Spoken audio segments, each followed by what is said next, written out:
আসসালামু আলাইকুম। কি অবস্থা সবার? আমাদের অবস্থা ভালো নাই, কারণ চট্টগ্রামে প্রচুর পরিমাণে বৃষ্টি, টানা 2-3 দিন বৃষ্টির পরে এই যে আজকে সকালে বৃষ্টিটা কিছুটা পরিমাণে কমলেও কিন্তু আকাশে প্রচুর পরিমাণে এখনও মেঘ আছে আর চারপাশ পুরো অন্ধকার হয়ে আছে, যে কোনো মুহূর্তে আবার বৃষ্টি চলে আসবে। আর বাইরে ছিল প্রচুর পরিমাণে বাতাস, আর এইদিকে তো বৃষ্টির পানি আমার বারান্দায় জমে অবস্থা খারাপ। আর এত পরিমাণে বাতাস ছিল যে আমি বারান্দায় একটু দাঁড়াতেও পারছিলাম না। তো বারান্দা থেকে রান্নাঘরে আসতে আসতেই দেখি এখানে বৃষ্টি শুরু হয়ে গেছে, তাই আমি এখন রান্নাঘরের জানালাটা অফ করে দিচ্ছি। আর এই বৃষ্টির মধ্যে কি রান্না করব তাই চিন্তা করেছি আজকে একটু ভর্তা ভাত বানাবো, এজন্য এই যে ভর্তা বানানোর প্রিপারেশন করতেছি। এখানে আমি ডাল ভর্তা বানানোর জন্য ডালটা রেডি করে নিচ্ছিলাম। আর এখানে এই যে আলু ভর্তা বানানোর জন্য আলু বয়েল করে নিয়েছি। তো আমি এখানে আলু ভর্তা আর ডাল ভর্তা আর টমেটো ভর্তা বানিয়ে নিয়েছি।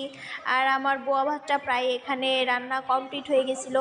এই ঘূর্ণিঝড়ে অনেক মানুষের অনেক ধরনের ক্ষতি হয়ে গেছে। আল্লাহ সবাইকে বিপদ থেকে রক্ষা করুক। যারা উপকূলীয় অঞ্চলে আছে তাদের তো অনেক ধরনের ক্ষতি হয়ে গেছে, খবরে দেখা যায়, দেখলে খুবই কষ্ট লাগে। আল্লাহ সবাইকে রক্ষা করুক, এই দোয়াই করি। তো এই যে আমার রান্না বান্না কমপ্লিট, আর এটাই ছিল আমাদের আজকের দুপুরের ছোটোখাটো আয়োজন। তো আজকের ভিডিওটা থাকছে এ পর্যন্ত। আল্লাহ হাফেজ।